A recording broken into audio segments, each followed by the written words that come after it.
Right, let's do. We're in John chapter 16. Going through it a wee bit quicker than we went through chapter 15. And we'll read, I think we'll do verses 16 to 20 in this one. So let's read it, reading from the ESV. And this is the words of Jesus. A little while, and you will see me no longer. And again, a little while, and you will see me. So some of his disciples said to one another, "What is this that he says to us? A little while, and you will not see me, and again a little while, and you will see me. And because I am going to the Father."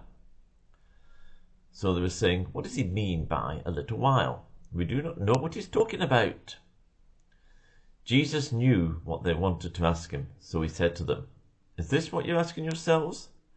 What I meant by saying a little while, and you will not see me, and again a little while, and you will see me?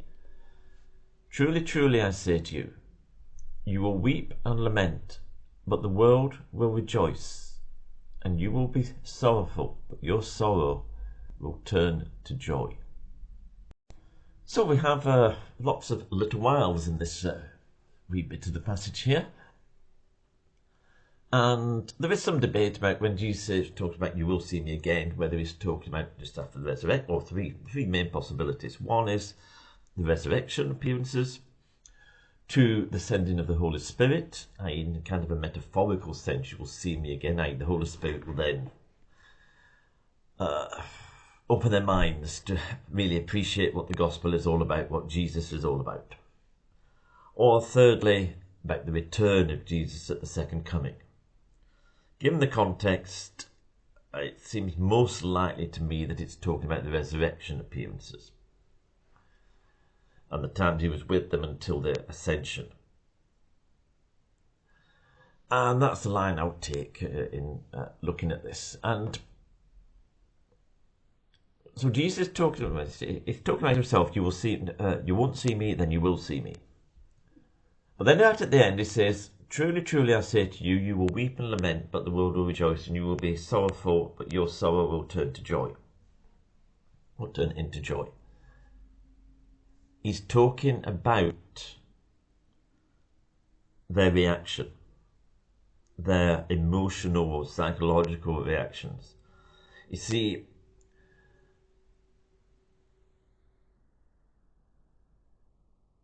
obviously Jesus knew he was going to go to the cross in a very short space of time. He was going to be tried, not exactly a fair trial. He was going to be sentenced to death and then crucified. And while this was happening, the disciples at this point, they would be weeping and lamenting. They would think it's a disaster. And the world would be rejoicing. They say, your sorrow will turn to joy.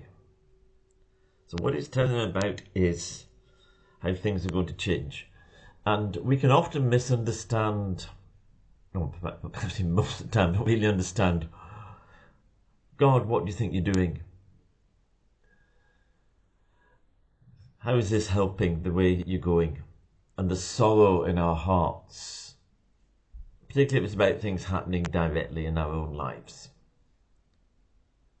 And it may even be that the world is rejoicing, that we've seen governments, including the United Kingdom, governments in Ireland and many other countries, redefining marriage and doing many other ungodly things. And the world rejoices.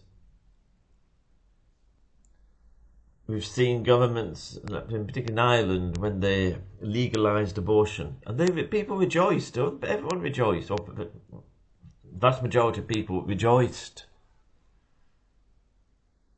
And we may mourn as the world turns further and further against God.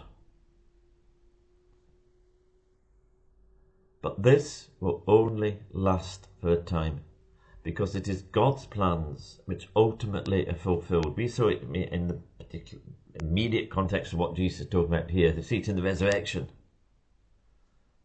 Even death could not hold Jesus.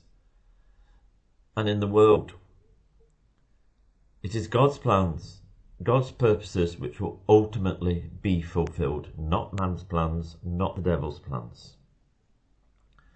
So we may be sorrowful for a time, and we must be prepared for times of being sorrowful. It's part of life, I'm afraid. But our sorrow will turn into joy.